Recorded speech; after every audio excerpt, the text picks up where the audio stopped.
Good morning and welcome back to the greenhouse. This is Charisse with Gardener Keep. I'm just showing you the greenhouse here. It's doing absolutely amazing.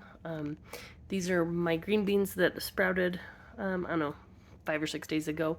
And then the garlic shoots you can see coming up. The spinach and some more garlic.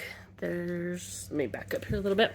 This is actually a green chili plant that I transplanted out of the garden and back into the greenhouse to see if it would work. So far it's doing pretty good. It's flowering, which you may be able to see. I'm not a very good camera operator right now, but I do have flowers, which is pretty cool considering that this was started in this greenhouse last year, planted out in the garden all summer, and then brought back in. It's a little rough. I fertilized it and it's starting to get a little better. But it is growing and flowering, so that's pretty impressive. I've got some green beans starting back there. Green onions that are starting back there. They take a little bit longer to sprout. The radishes and the lettuce are doing really well. Here's another tomato. This was actually a tomato I broke off of a plant in the garden, and I brought it in and threw it in some water and rooted it. Same thing, same plant.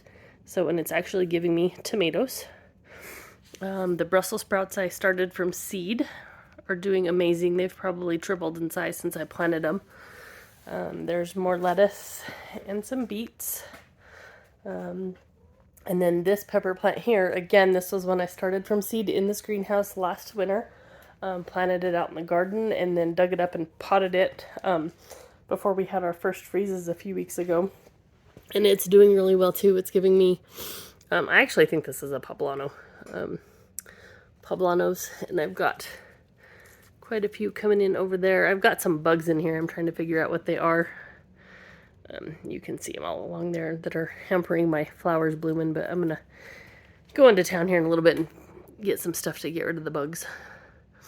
And then these are more tomatoes I started this late summer, not quite fall yet, but late summer. They're doing well. These are the lemon trees that I started from seed, I don't know, back in June whenever I went to Costco and bought a bunch of lemons to freeze dry. They've done really well. I've got a couple of them there that are growing. More tomato plants I started from seed here in the greenhouse. Some pepper plants. It's been cool, so they're hanging out. They're not growing much. I'm going to put them on a heat mat and see if I can help them along. As you can see, here's the heat mat. I've already got it on the bench. I'm starting some flowers, but they take about 21 days to come up, and they've only been in there, I don't know, 2 weeks or so. So we will see what goes on there. And welcome to the greenhouse. It's doing amazingly well. My first winter growing produce all winter. So I'm excited. I will keep you posted.